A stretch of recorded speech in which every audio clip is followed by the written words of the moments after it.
Merci beaucoup. Tokutan Lisusu et na 4 à Masolo Nabiso. Zali déjà une habitude. Prenez rendez-vous avec nous tous les jours. Vous allez toujours informer sur l'actualité de notre pays. Mote na ba Onyon Swazana Congo à travers les 26 provinces. Mote à la diaspora congolaise. Partout où vous êtes. Je sais qu'il y a des situations très compliquées qui se passent en ce moment pour la diaspora congolaise en Afrique du Sud. Ces gens, je peux les comparer à les Zoulous, soi-disant, Zoulous sud-africains. Ce sont des gens, d'abord, ce sont déjà bazar limités. Mais ceux qui le quoi bien, quand il faut travailler, les Zoulous ne travaillent pas. Djamba, drogue, tout ce qu'il y a de mauvais, c'est ça leur vie. Mais ceux qui ont un peuple à émerger, ils sont le premier. Tenez bon, on est avec vous. On a des images, des histoires un peu bizarres aux yeux de l'Afrique du Sud. Mais tenez bon, toute la diaspora congolaise à travers l'Afrique du Sud, je sais que cette situation va passer. Tokobeta Masolo Mibalemi Satu, concernant l'actualité na Congo, Tokobandana na Soni Oyo, Bayokisi Congo. Puisque tokanisa que non, ceux qui toji maman totier chef du gouvernement. Beta kaliso la fois passée, j'ai vu beaucoup de gens m'écrire que j'étais critique à l'envers de la première ministre. Non, je ne suis pas critique envers la personne. Mais attitude Yamoto, compétence Yamoto, Azo mérité pour sanaté. J'étais le plus heureux, l'homme le plus heureux Mokolo, Azaka nommé premier ministre. Mais malheureusement, c'est Ngolanga Lelo qui est Namai. Parce que même prestation naïe, vision naïe pour le Congo, elle n'a aucune vision. Alors, je préfère la place naïe, selon moi. Ceux qui beaucoup attaquent, Jean-Pierre Bemba, le premier ministre, au moins moi, rigueur et quota. Botal le comportement ya ba congolais. Autorité de l'État, exacté. Respect ya mutu, exacté. Trop de publications ya ba sextape na ba réseaux sociaux. C'est toujours les femmes. Mais comment voulez-vous, vous avez une femme premier ministre? Mais comportement ya ba jeune fille est commis à déplorer. Bana basi balinga suko tangate. Bana basi bakola mukana tongo 5h, 6h kutango na ba kiosque. Parce que ba paris sportif, surtout ba biloko na ceux qui winner. La plupart ba paris ce sont des femmes. Alors je me demande, une femme premier ministre, mais comportement à la jeune fille, surtout on a Kinshasa, déplorable. Bota la maramboele qui sur TV5. Moutou Azoé Baté, qu'est-ce qui se passe? C'est comme si le gouvernement peut agir à pété. Alors, ce que vous avez bien le côté, pourquoi avoir accepté cette invitation? Et vous savez très bien, je vais vous informer, cette chaîne, deux fois, Bato Bino Botinda Akuna, Boyeba ke Bazara piégé et pas Katumbi. Parce que Katumbi collabore très bien avec ces gens. Ce que vous avez mieux préparé, c'est aux échecs na katia masoloana.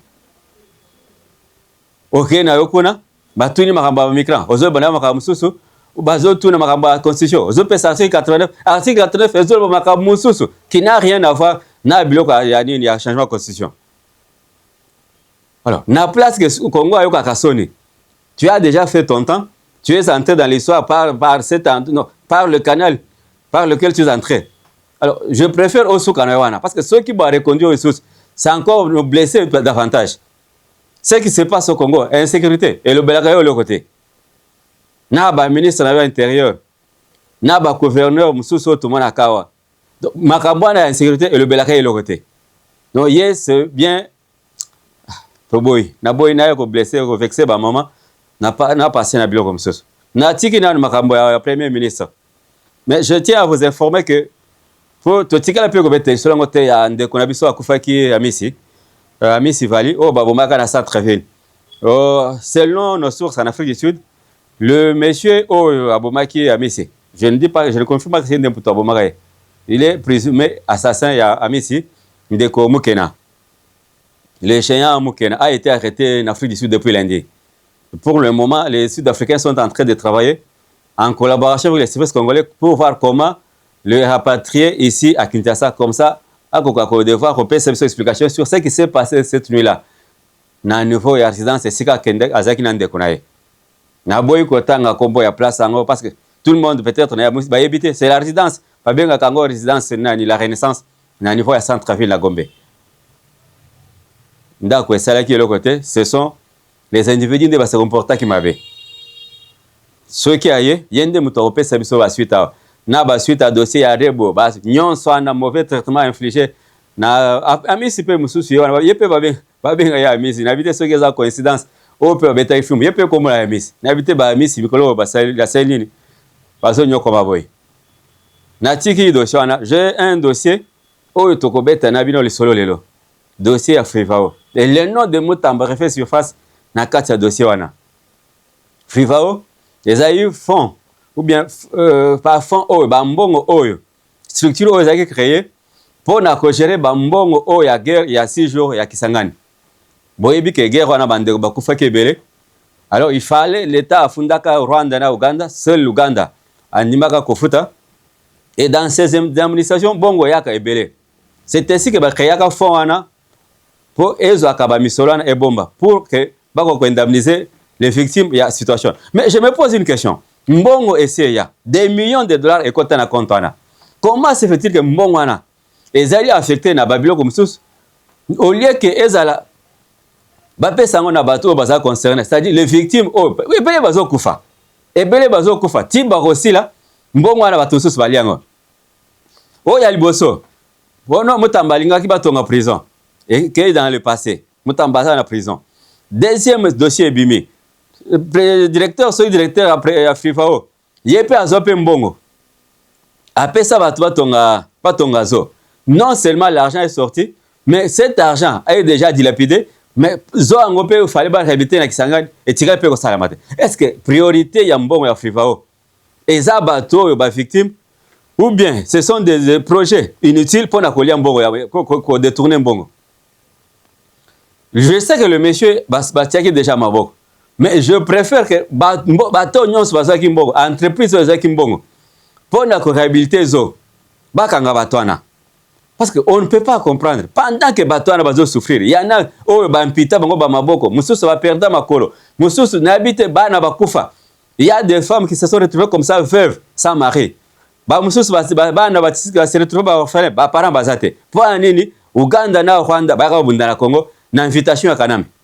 Et à la fin des comptes, ba victime mbongo ezobima et kenda na compte na bangote, ce sont des individus qui n'ont rien à voir avec Frivao, ne bazoli mbongo. Botala le train de vie ya déjà ya Frivao. Bazoli ndako. Afutela kai mai. Afutela kai abapese mutuka na carte du corps. Azo carburant au fele. Azana droit na voyage. To chaque semaine akoko bimisa mbongo ndenga ya lingi. Ba dépense o ya salakate mais ba komaka ke no mbongo ebimi. Je me pose maintenant la question. Bato nyonso bazaki victime ya guerre ya 6 jours na Kisangani. Ti lelo bazo souffrir.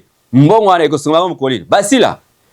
Ndebo ya kendo cha mbongo likola batombe na bango.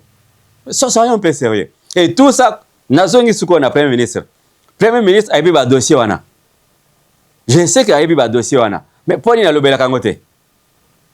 Qui est cette personne azana kati ya Frivao? Oh ya za intouchable, oh bakoki kukangate. Oh ya bimisaka bambongo, mbongo na bimaka na autorisation nani? Qui autorise à ce que mbongo na bima? Bakanga batona. Na entreprise oh il fallait réhabiliter nini zo soi-disant ceux qui sont na Kisangani. Ce n'était pas important.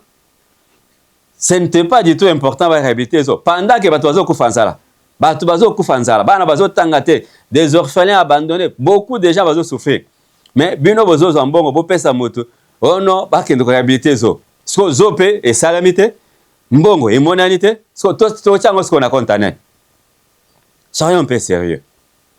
Tous un peu sérieux. Tous un peu sérieux. En tout cas, namoni 77 éléments na sima machine na pesi mbote na équipe mobimba équipe technique na bo sanité ingénieur aidé na bo sanité maman na biso Chris la dame na yebi bo sepela kina maman na biso to kendaki na rocade maman na biso Inès, elle sera toujours avec nous, elle fait partie de l'équipe bo bandomone régulièrement. Là je profite pour saluer tous ces gens qui nous écrivent ba message il y a tellement ébélé. On ne peut pas répondre au cas par cas. Parfois, tu as la caraboutour et tu répond à un message à bateau. Parfois, 1h, 2h du matin. C'est pourquoi tu as lancé appel, boy.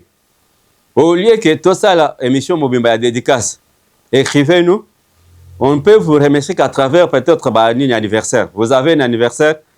Il y a moi, il y a papa, il y a maman. Comme tu as vu sur photo, na 48 heures avant. C'est gratuit. Vous envoyez ces photos et nous, on va vous souhaiter un bon joyeux anniversaire. Na canal, il y a MMC Numérique TV. Na zongi na o na soloba. Na pesi mbote na ndekonanga Jean Bakonokoko. Na la question, je vais essayer de répondre à ta question. Je crois que tu as une émission prochainement concernant la sécurité dans la ville province de Kinshasa. Nazongi na oto zaki nango. Mbongo ya Frivao ebimi, Uganda zopesa mbongo. Mais ce sont des sommes qui destinées. Botongela tabana na ba école. D'abord, ben indemniser cas par cas. Boyeba nanya azaka victime. Mais mutambaye moko aza parmi ba victime. Ya Frivao, ya guerre à 6 jours. Comment akoki ko permettre que batu mususu sous son règne, batu mususu ba bimisa mbongo po ba kendo sa ba réhabilitation azo. Je n'ai pas compris cette histoire. Je n'ai pas compris ce phénomène. Mbongo ya batu ya pasi, mbongo ya batu ya pasi. Bato bakufeli bandeko, bakufeli bana, bakufeli ba famille. Mais bozo mbongo ala bo pesa dans une entreprise. Je ne sais pas comment l'entreprise en paye. Yebanité, bakendo réhabiliter zo. Qu'est-ce que la population a à voir avec les autres? Bakendo olia ba nyamana nazo. Parce qu'au moins que toujours tourner peut-être na Babylone comme un gouvernement qui n'a pas de vision. Na ba super ministre. Na habité ces gens-là qui sont au gouvernement ya Mama Soumina. Moussaline Basala. Il y en a qui sont là depuis Kabila. Bazaka ba ministre. Jean-Lucien Mboussa, azaka ministre. Sur terrain, résultat est moins raté. Oyekoza oya kotaki a super ministre Sakombi. Molendo. Tilelo, eloko Molendo Sakombi asala na gouvernement et banaraté. Baza tellement ébélé. Donc, naïbi ata kotanga bakomola ngote parce qu'ils ne font absolument rien. Oyekoza ba mususu bayo bakisa masika. Ah, ma papa. Naïbi te, sko bozo sunga Congo na nini? Boza pe ébélé, soki 48, soki combien voilà, soki 48, soki 58. Bah ministre, bah vice-ministre. Mais Moussala sur terrain, zéro. C'est un petit groupe d'individus qui se distinguent dans la carte gouvernement. Entre autres ministres, il y a fonction publique. Mais c'est très regrettable. Nazo a point Yasuka pour tout chiter. Nazo bête la bino solo, il y a ce que s'est passé. Peut-être au Batouaye Bakité. Événement, moi que Saramaki na Braza, c'était à l'occasion investir à Sassou.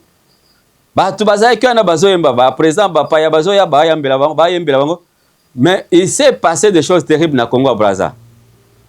Oh, peut-être on a quitté, mais on va vous révéler aujourd'hui.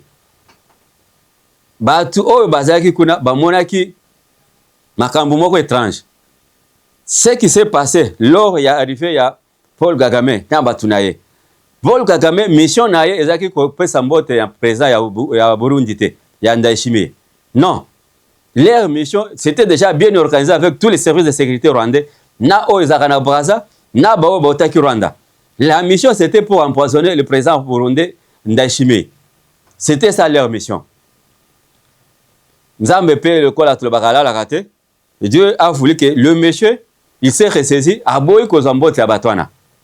Parce que boyebi ba Rwandais tango batambola esika nyonso batambola na poison batambola kana ba biloko ebele batiaka na banzoto mususu batambola ba micro ba mususu batambola ba caméra. Chaque fois que beaucoup de Rwandais yeba que quelque chose peut se passer.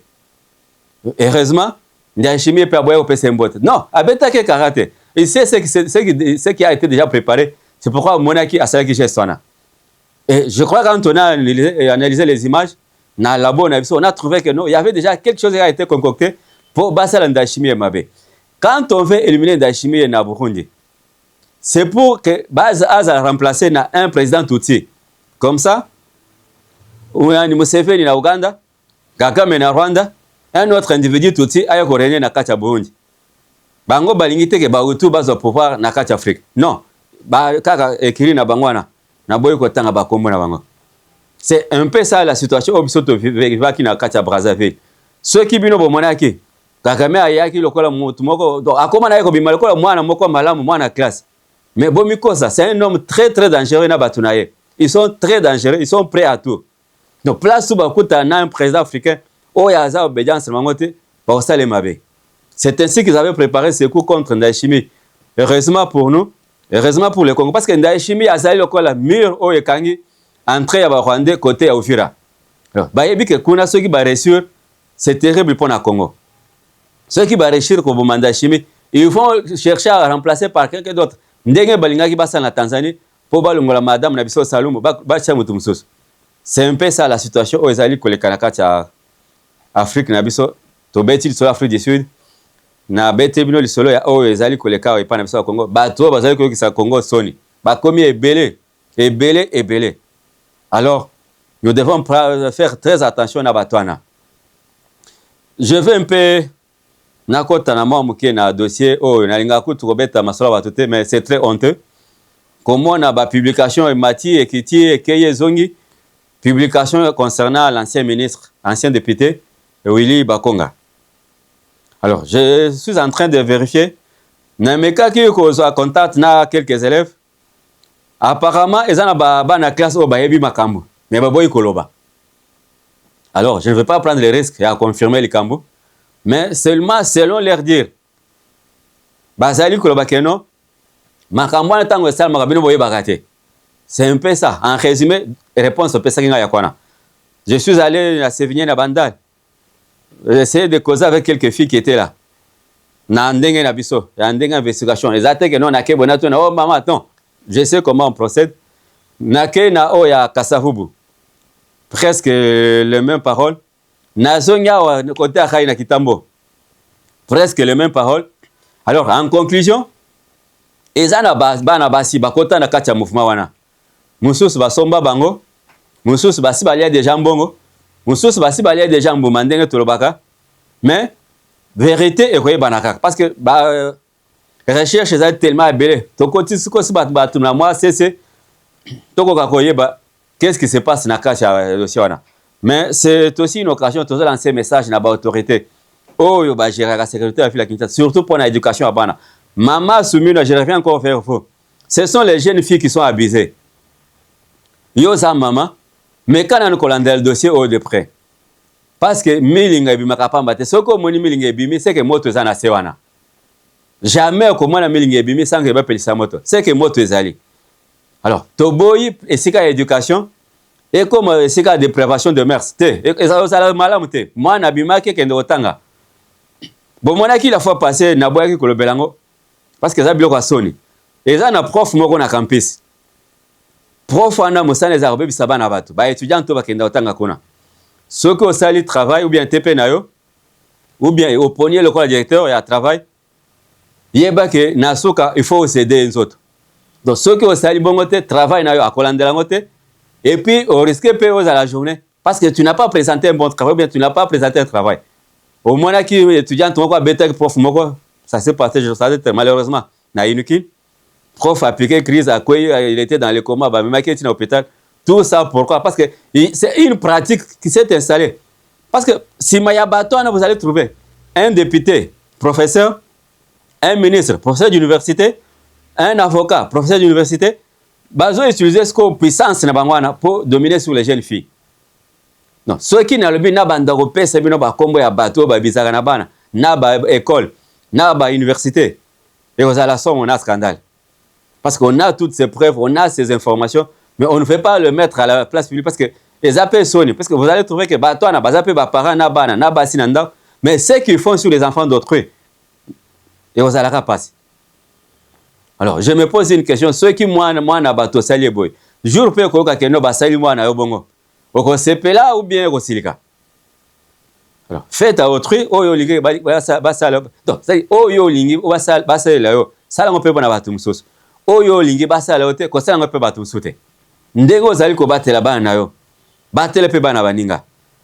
Awa na zo zubaita une histoire peut-être en général, mais je me focalise sur Willy Bakonga. Si réellement ce qui est dit est vrai, ça sera vraiment déplorable parce que j'ai vérifié plusieurs fois et bandi kakalelote. Une fois tozaka na banquette pendant sa banquette, je crois que c'était sur les idées. Mais quand vous avez une fille de 17 ans, 16 ans, aya lati jupe na niveau ya bakus. Na tuna ka yo question. Demoiselle, avec cet habit, est-ce que tu vas entrer habit ba ko sala ngai le côté. J'ai compris que non. Na kati kuna asa protéger. Ou bien bato bazaka na kati école wana ba sepelaka na biloko wana. Ba service bon me ka un peu kolandela ba situation wana parce que eza kaka o ya Willy Bakonga te ba école eza ebele na ba prof o bazo bisa bana na niveau ba campus na niveau ba université. C'est un peu ça le message. Nazongeli message na biso o to lansaki pona compte la chaîne. Ba te ebele bazo senga pona ba reportage. Le reportage on les fait. Nous avons des drones. Tous les caméras sophistiquées, on a un matériel complet pour un reportage. Tournage à clip, et ça, matériel non social. Campagne d'évangélisation. Donc, tout événement organisé. Matériel est sali. L'équipe est prête. On a une équipe, une grande équipe. Tous les rebelles. Bon, moi, non, j'ai une équipe qui me soutient. Moi, je représente Bino Bango. Na ba technicien, na ba caméraman, na ba journaliste. Tous les cannabis est belé. Mais seulement, les arabes au moment opportun, au comment l'équipe a mobimba. J'ai dit merci à cette équipe qui m'a tenu compagnie. Namoni Nasimakuna 77 éléments. Namoni ingénieur Edi, Namoni Chris, Namoni maman Nabiso Inès. Je vois tous ces gens bazar tellement ébélés. Moyen qu'autant va comme mais je veux saluer 2 ou 3 personnes au Bakomela Rabiso. Il y a un ami qui m'écrit souvent ceux qui t'ont sali publication bientôt lancé par élément. Mais lui habite Massina. Il n'est jamais venu ici, mais chaque fois il nous écrit dans Moussal Tosalaka, il nous fait des remarques, il nous donne des conseils. En tout cas, merci Mingi Nande Konabiso Gilbert Mukandila, na niveau ya Massina quartier 2. En tout cas, merci. Au moment opportun, on va faire une émission avec toi. Comme ça, au Koleka, peut-être pour saluer des gens, ou bien si tu as un problème, tu pourras le poser. Et n'en profitez pas pour saluer maman Nabiso Florence. Je vous souhaite que Naso souhaitez que Ozonga ilan Moussala nayo, parce que Baïb Singa Bandai Kobela, propre guérison, et Moussala Malam et Sika Bozali na papa Alpha. Et de très loin, na Pesimbote na famille, na papa Nabiso Ali Kibonge. Et sans oublier la diaspora congolaise au bassin en Afrique du Sud. Et Sika Bakenda Kutana, et pas ya Ndeko Nabiso fils. En tout cas, bo Simba nakuna en Afrique du Sud, bo Linga nakuna. Je sais que Magicole Zali Malamote, mais Dieu, Nzambe, Obisoto Sambelaka, à confondre Kabatwana. Merci, Botika Malam. Tokuta na prochain numéro.